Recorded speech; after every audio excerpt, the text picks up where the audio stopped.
देखो, सर्वशक्तिमान परमेश्वर इस सारी सृष्टि के रचयिता हैं। सर्वशक्तिमान परमेश्वर ने ही इस धरती को बनाया, आकाश को बनाया और सूरज को बनाया, चांद को बनाया, समस्त मनुष्य जात को बनाया, हर जीव जंतुओं को बनाया है। वही सर्वशक्तिमान परमेश्वर है और वो सियोन के पर्वत पर वहीं से उदित होता है। और सर्वशक्तिमान परमेश्वर को आज देखा जा रहा है कि आज संसार में हर कोई भूल चुका है, कोई नहीं जानता है। कोई नहीं जानता उस परमेश्वर को, बल्कि आज सारी दुनिया को बनाया है। बल्कि आज क्या कर रहे हैं कि इंसान यहाँ पर इस संसार में खुद से मूर्ति बनाते हैं, खुद से मूर्ति की पूजा करते हैं, कहते यही हमारे भगवान हैं। लेकिन उस भगवान को कोई नहीं आज तक याद कर पा रहा है, नहीं उनको जानता है, जिसने कि उसे खुद को बनाया है। हम मनुष्यों को उसने बनाया है, लेकिन हम उसी को मानने से इनकार कर रहे हैं। हम अपने हाथ की बनाई हुई मूर्ति को भगवान मानते हैं, जबकि अगर हम ही जिसको बनाएं, हम उसकी पूजा करें, ऐसा हो सकता है? भगवान ने हमें बनाया, भगवान हमारी पूजा करेगा? भगवान ने हमें बनाया, हमारे लिए भगवान वो है, हमें उसकी पूजा करनी चाहिए, हमें उसको मानना चाहिए कि उसने हमें बनाया है। अब आज तो क्या हो रहा है कि आज मनुष्य खुद अपने हाथों से गढ़ देते एक मूर्ति और बढ़िया करे जाके बैठा देहन और वही के बढ़िया पूजा पाठ करते हैं। अरे जब तुम वही न बनाओ तो क्या बनाओ? तुम्हारे में इतनी बड़ी क्षमता नहीं है कि तुम परमेश्वर का बनाए डालो। अगर तुम में क्षमता आ जाए तो संसार का तुम्हें मनुष्य बनाए के पूरा संसार भर रही हो। आगे पढ़ेंगे। ब्रह्मांड का महान स्मार्ट है, तूने सम्राट है, तूने विजेताओं का एक समूह बनाया है और परमेश्वर की प्रबंधन योजना पूरी की है। सभी लोग इस पर्वत की ओर बढ़ेंगे, सभी लोग सिंहासन के सामने घुटने टेकेंगे, सिंहासन के सामने घुटने टेकेंगे। तू एक में सच्चा परमेश्वर है और तू ही महिमा और तू ही सम्मान के योग्य है। जब परमेश्वर अंत के दिनों में जब समस्त मनुष्य जाति का जब न्याय करेगा, उसका ये अंतिम कार्य ही चल रहा है। सर्वशक्तिमान परमेश्वर देहधारी होकर के आ चुका है। लेकिन अगर कोई जैसे बताओ जाए तो कहा थे ये बताओ कहाँ आएगा सर्वशक्तिमान परमेश्वर? हम बताओ, हम देखा जाए। पहली बात तो ये कि तुम लोग सर्वशक्तिमान परमेश्वर के वचनों को जानते ही नहीं हो, तो उनको तुम कैसे देख पाओगे, कैसे पहचान पाओगे? आज चीन में सर्वशक्तिमान परमेश्वर आए हुए हैं कि स्त्री के रूप में इस बार आए हैं और पूरा चीन की पुलिस जो है ढूंढ रही है उनको, वो नहीं पा रही है और ना मिलेंगे वो, क्योंकि पिछली बार वो यीशु के रूप में आए थे, तो मनुष्य के रूप में, पुरुष के रूप में आए थे, तो उन्हें सब लोगों ने उन्हें देखा। पुलिस वालों ने भी उनको, यानी यहूदी जितने भी अन्यायी लोग हैं उनको पकड़ करके उन्हें सूली पर चढ़ा दिए। लेकिन इस बार वो पाप को जड़ से खत्म करेंगे, अंतिम न्याय करेंगे समस्त मनुष्य जाति का। तो इस बार वो किसी के पकड़ में आने वाले नहीं है। और वो 20 स्त्रियों के रूप में है। वो परमेश्वर है, कई रूप ले सकते हैं, कई शरीरों में हो सकते हैं, देहधारी हो सकते हैं, तो उनका कोई अहित नहीं कर सकता है। तो यही बताया गया कि इस वचन से कि जो सर्वशक्तिमान परमेश्वर है, जब अंत का न्याय होगा तो समस्त मनुष्य जाति जिस समय उसके परमेश्वर की राजगद्दी सिंहासन के पास जाएंगे तो सभी अपने घुटने टेकेंगे, क्षमा मांगेंगे परमेश्वर से कि हमारे से बहुत बड़ी गलती हुई, भूल हुई है, हमें क्षमा कर दो। लेकिन उस टाइम पर परमेश्वर किसी को क्षमा नहीं करेंगे, क्षमा नहीं देंगे, दया नहीं करेंगे। ये अनुग्रह का युग था। अनुग्रह के युग में यीशु मसीह ने सब पर दया किया, सब पर दया दिखाई और सबके पापों को क्षमा किए। और किसी को कोई भी कष्ट होता था, सबके कष्टों को, जैसे मनुष्य कहते थे कि हमें ये दिक्कत है तो उनकी दिक्कतों को भी दूर करते थे। लेकिन अब सर्वशक्तिमान परमेश्वर ये कार्य नहीं करेंगे। जो सर्वशक्तिमान परमेश्वर को ही मानता, उसके मन में रोम रोम में अगर सर्वशक्तिमान परमेश्वर बसा, उसके मन में और बाकी सांसारिक कोई वो नहीं, मतलब देवी देवताओं में किसी में नहीं है। तो परमेश्वर उसे हर कष्टों से बचा के रखे, क्योंकि वो जानता है कि ये मेरे प्रति किसी को नहीं जानता है, तो उसकी रक्षाई भी करेगा। लेकिन उसी की रक्षाई करेगा जो उसको जानेगा। ऐसा नहीं कि हम उसको जानते हैं परमेश्वर को और घर में कोनो दिक्कत है वो है सांसारिक ना, हम कह दी परमेश्वर का ये दिक्कत है, कई दिक्कत से दूर परमेश्वर नहीं सुनेंगे। उदाहरण बाप बेटो में देख लो हैं कि अगर बेटो बाप के सुने तो बाप का ऐसे कैसे क्योंकि मुसीबत में न हो, बिल्कुल होगा। तो वही तना है। अगर हम परमेश्वर पर भरोसा रखब तो परमेश्वर हमारा सब ठीक करेगा, हमारा अच्छा ही करेगा। वो 24 घंटे हमारे साथ होते हैं। चलवा दो आगे। समस्त महिमा स्तुति और अधिकार शासन का हो सिंहासन पर। समस्त महिमा स्तुति और अधिकार सिंहासन का होगा। जीवन का झरना सिंहासन से प्रवाहित होता है। देखो, जो मनुष्य के जीवन की धारा होती वो परमेश्वर के द्वारा ही शुरू होती है, परमेश्वर के द्वारा ही उसका अंत भी होता है। ताकि मनुष्य कितना भी सोचे कि हम अपने खुद के बल पर चल रहे हैं, ये सारी काया माया हमारी है, तो मनुष्य की नहीं है। जो कुछ करता है परमेश्वर करता है। जो बड़ी संख्या में परमेश्वर के लोगों को सींचता और पोषित करता है, जीवन प्रतिदिन बदलता है। नई रोशनी और नए प्रकटन हमारा अनुसरण करते हैं। जो लगातार परमेश्वर के बारे में अंतर्दृष्टि देते हैं, अनुभव के बीच हम परमेश्वर के बारे में पूर्ण निश्चितता पर पहुंचते हैं। उसके वचन लगातार प्रकट किए जाते हैं, उनके भीतर प्रकट किए जाते हैं जो सही हैं। हम सचमुच बहुत धन्य हैं। ये वचन बता रहा है कि हम परमेश्वर के द्वारा सींचे जाते हैं। मतलब कैसे सींचे जाते हैं? हम परमेश्वर के वचनों को लेकर के अगर और भी भाई बहनों को अगर हम परमेश्वर के वचनों को अगर देते हैं, बताते हैं, अगर भाई बहन और भी लोग अगर इकट्ठा होते हैं, इकट्ठा होने का मतलब वही बता रहे हैं कि ज्यादा लोगों में सींचते हैं। तो अगर हम जैसे कि आज इतने लोग इकट्ठा हुए हैं, तो परमेश्वर देखो, आज अगर हम जिस दिन अकेले यहाँ पकड़ते समय की, तो अकेले में भी परमेश्वर थे, लेकिन आज परमेश्वर साथ साथ में सब लोगों के बीच में है। क्योंकि परमेश्वर ने कहा था, उनका वचन कहता है कि जो मेरे नाम से 1 से 2 जहाँ इकट्ठे होंगे उनके बीच में मैं होऊंगा। हाँ, याद करो। परमेश्वर से रोजाना आमने सामने मिल रहे हैं। अब देखो, परमेश्वर के वचन जो हो रहे हैं, परमेश्वर के वचन से ही हम परमेश्वर से रोजाना आमने सामने हो रहे हैं, मतलब मिल रहे हैं परमेश्वर से। सभी बातों में परमेश्वर के साथ संवाद कर रहे हैं।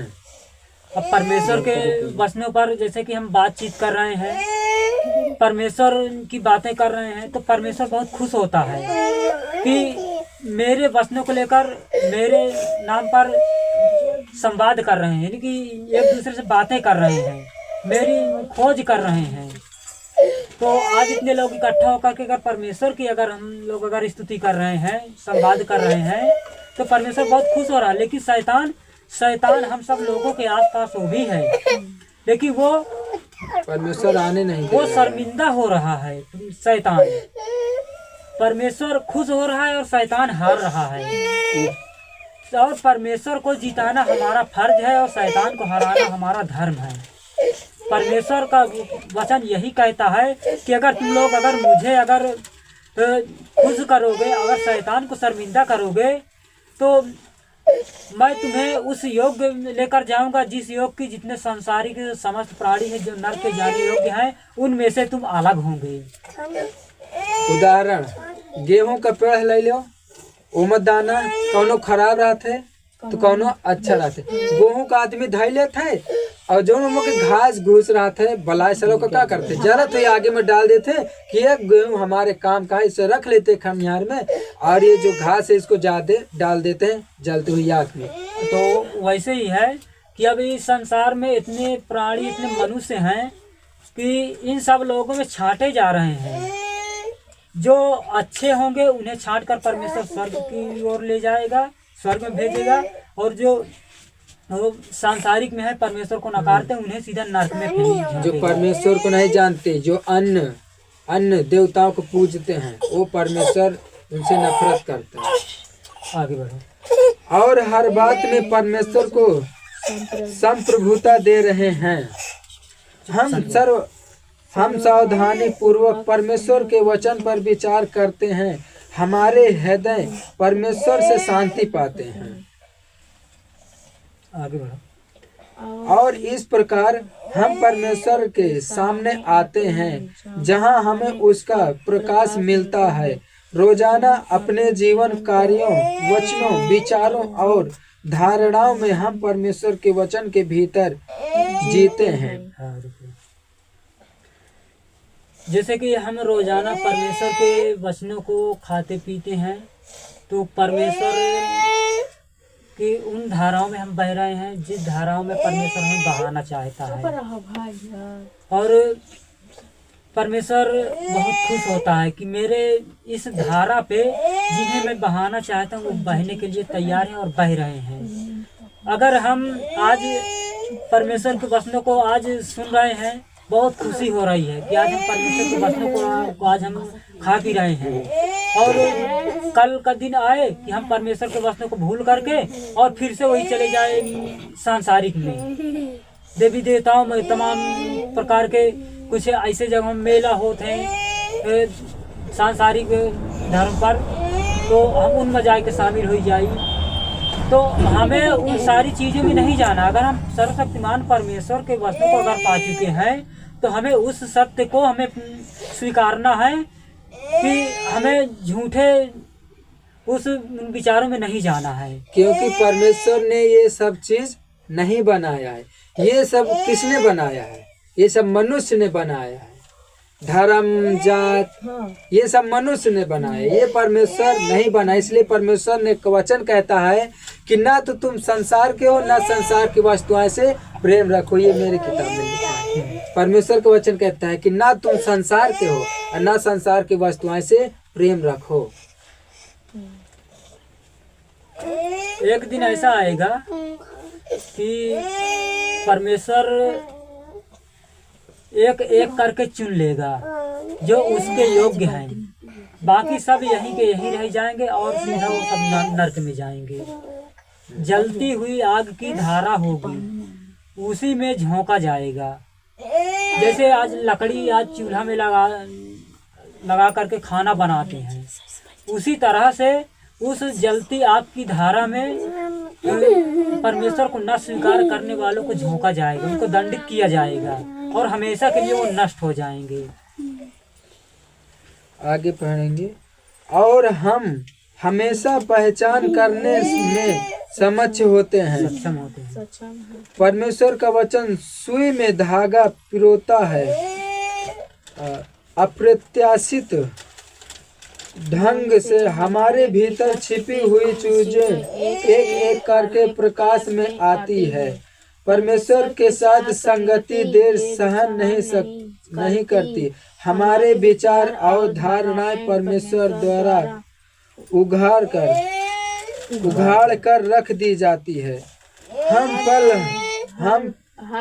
हर पल हम मसीह के आसन के सामने ही रहे हैं, जहां हम न्याय से गुजरते हैं। हमारे शरीर के भीतर हर जगह पर शैतान का कब्जा है। आज परमेश्वर की संप्रभुता पुनः प्राप्त करने के लिए उसके मंदिर को स्वच्छ करना होगा। मंदिर, परमेश्वर का मंदिर हमारा शरीर, ये हमारा शरीर है। मतलब कि परमेश्वर इस मंदिर में वास करता है, रहता है। और वो कहता है कि मेरा मंदिर नष्ट न होने पाए। परमेश्वर का मंदिर हमारा शरीर है, उसका घर हमारा शरीर है। और अगर हम इस घर को, इस मंदिर को अगर हम अनर्थक जगह में अगर गंवाते हैं तो परमेश्वर उसे कभी क्षमा नहीं करेगा। आगे पढ़ेंगे। पूरी तरह से परमेश्वर अधीन होने के लिए हमें जीवन मरण के संघर्ष में से संलग्न होना होगा। केवल हमारी पुरानी अस्मिता हो असील पर सलीब पर चढ़ाए जाने के बाद ही मसीह का पुनरुत्थित जीवन संप्रभुता के शासन पर सकता है।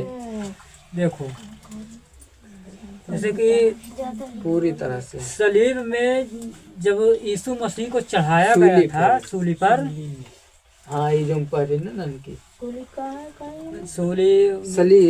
सलीब तो वही सलीब है। चढ़ाए जाने के बाद ही मसीह का पुनर्स्थित जीवन संप्रभुता में शासन कर सकता है। जैसे कि जब यीशु मसीह को जब सूली पर चढ़ाया गया था तो यीशु मसीह ने अपने कार्य को आगे करने के लिए उसने पहले ही भविष्यवाणी कर दिया था कि मैं आज तो सभी पाप को क्षमा करके जा रहा हूँ, लेकिन मैं अपना अगला कार्य निर्धारित कर चुका हूँ। मैं आज इस पाप को क्षमा करके जा रहा हूँ, लेकिन अगले युग में जब मैं फिर से आऊँगा राज्य का युग लेकर, तो मैं देहधारी बनकर फिर से आऊँगा, लेकिन इस पाप को जड़ से खत्म करूँगा। परमेश्वर अपना कार्य अपने से ही खुद निर्धारित करता, किसी मनुष्य से नहीं पूछता है। तो आज वो युग, राज्य का युग चल रहा है और लगभग 30 साल बीत चुके हैं और परमेश्वर अपना अंतिम दिनों के न्याय के लिए अपना कार्य कर रहा है। हर मनुष्य के पास अपने वचन भेज रहा है और वो जो देहधारी होकर आए हुए हैं, जो स्त्री के रूप में हैं, ये उन्हीं के सारे वचन हैं, आ रहे हैं यहाँ पर पुस्तक बन करके। ऐसा नहीं कि कोई इस पुस्तक को दूसरा कोई बना के भेज रहा है। ये बहुत गुप्त में ये पुस्तक आती है, क्योंकि ये उनकी बनाई हुई पुस्तक जो आ रही, इनकी लिखी हुई, उनके वचन, ये पुस्तक किसी के पास नहीं मिलेगी। जो भी पुस्तक मिलेगी वो यीशु मसीह की मिलेगी, क्योंकि यीशु मसीह जो पुस्तक है उसे पता नहीं कितने लोगों ने लिखकर तैयार किया, लेकिन इसे किसी ने नहीं लिखा। सिर्फ वही अपने वचन दे रहे हैं और एक लोग हैं जो लिख करके इन्हें तैयार करके इन्हें भेजा जा रहा है। सिर्फ उन्हीं के पास भेजा जा रहा है जो सर्वशक्तिमान परमेश्वर को स्वीकारते हैं। यीशु मसीह ने पहले कहा था कि अगर जब मेरा राज्य का युग आएगा तो उसमें देहधारी बनकर आऊँगा, तो उस राज्य के युग में अगर मुझे कोई अगर यीशु मसीह के नाम से पुकारता है तो मैं उसकी आवाज़ को नहीं सुनूंगा। मैं सिर्फ वही आवाज़ सुनूंगा जो राज्य के युग में अपना नया नाम लेकर आऊँगा। तो सर्वशक्तिमान परमेश्वर के नाम से यीशु मसीह फिर से देहधारी बनकर आ चुके हैं। अगर उन्हें आज देखा जाए, जो यीशु मसीह को स्वीकार करते हैं, जो मानते हैं, वो कहते हैं कि नहीं, वो कोई दूसरी है, उसमें हम नहीं जाएंगे, हम यीशु मसीह को ही मानेंगे। अगर वो यीशु मसीह को मानते हैं, सर्वशक्तिमान परमेश्वर को नकारते हैं, तो जिस दिन अंत के दिनों में न्याय होगा, जब सर्वशक्तिमान परमेश्वर बादलों पर आएगा, सफ़ेद बादलों में, उस समय जितने भी यीशु मसीह को मानने वाले हैं घुटने टेकेंगे, छाती पीटेंगे कि हमने क्या किया, कुछ नहीं किया, हमारे पास सर्वशक्तिमान परमेश्वर का वचन आया, हमें बताया गया, लेकिन हम मानने से इनकार कर दिया। हाय हाय चिल्लाएंगे और जो सर्वशक्तिमान परमेश्वर को स्वीकारे हैं उन्हीं को परमेश्वर चुनकर ले जाएगा अपने साथ, बाकी सब नरक में झोंक दिए जाएंगे। आगे बढ़ो। अब पवित्र आत्मा हमारे उद्धार की लड़ाई लड़ने के लिए हमारे हर कोने में दावा बोलता है। जब तक हम अपने आप को नकारने और परमेश्वर के साथ सहयोग करने के लिए तैयार है, तब तक परमेश्वर निश्चित रूप से हमें हर समय भीतर से रोशन और शुद्ध करेगा, पूरा कर दे, और उसे नए सिरे से प्राप्त करेगा जिस पर शैतान ने कब्जा कर रखा है, ताकि हम परमेश्वर द्वारा शीघ्र पूर्व किए जा सके। समय बर्बाद मत करो और हर क्षण परमेश्वर के वचन के भीतर रहो। शांतों के साथ बढ़ो, राज्य में आए जाओ और परमेश्वर के साथ महिमा में प्रवेश करो। परमेश्वर का धन्यवाद हो। परमेश्वर का धन्यवाद हो। देखो, परमेश्वर कहता है कि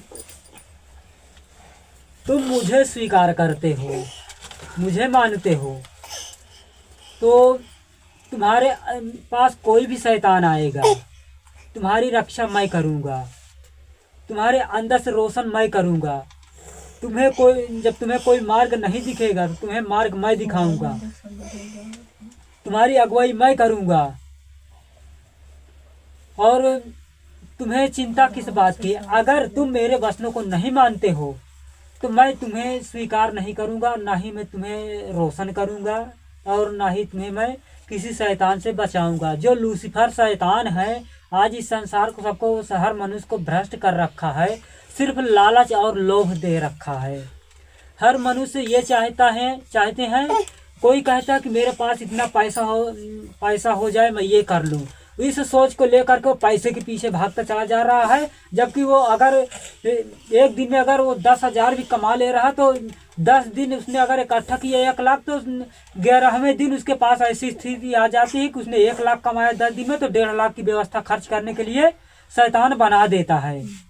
शैतान कहता है कि तू कमा और गमा, तू इसी में लगा रहा, तुझे मैं परमेश्वर की तरफ जाने ही नहीं दूंगा। जब वो धन दौलत मोकर, परमेश्वर का वचन कहता है कि जिसका जहाँ धन उसका वहाँ मन। तो सर्वशक्तिमान परमेश्वर यही कहते हैं कि मैं तुम्हारी अगुवाई करूंगा, मैं तुम्हारा समय बर्बाद नहीं होने दूंगा। ये समय बहुत ही कीमती है, और अगर आप इस मनुष्य तन को पा करके और फिर भी अगर शैतान से भ्रष्ट में, अगर उसके जाल में अगर फंस रहे हो, तुम्हें ये सत्य का ज्ञान मिलने के बाद भी तुम नकारते हो, तो सबसे बड़ी मूर्खता तुम्हारी है। बाद में तुम परमेश्वर को दोषी नहीं बना सकते हो। आज लोग क्या करते हैं कि देवी देवताओं का पूजत है, और कोई तरह की अगर दिक्कत भय तो क्या कहते भगवान मोहिन कहीं तार दुख दे तो का मिला है। अब अपने कर्म का नहीं दुख देते हैं। तुम हम एकोदार परमेश्वर का याद नहीं किया है, एकोदार नाम नहीं लिया है, परमेश्वर की प्रार्थना नहीं करी थी है, और जब तकलीफ मिला है तो परमेश्वर को दोषी ठहरावत है। अरे जमुने का पूजे हुआ का कहो। अगर इंसान अगर मनुष्य का बनाए, इंसान अगर भगवान को बनाए, तब तो कुछ गड़बड़ है ना। भगवान मनुष्य को बनाए सी कि इंसान मनुष्य को बनाए? भगवान मनुष्य को बनाए। परमेश्वर का धन्यवाद हो। तो अब ये अगला पढ़ेंगे, कल पढ़ेंगे आरंभ मसीह के कथन अध्याय के 2।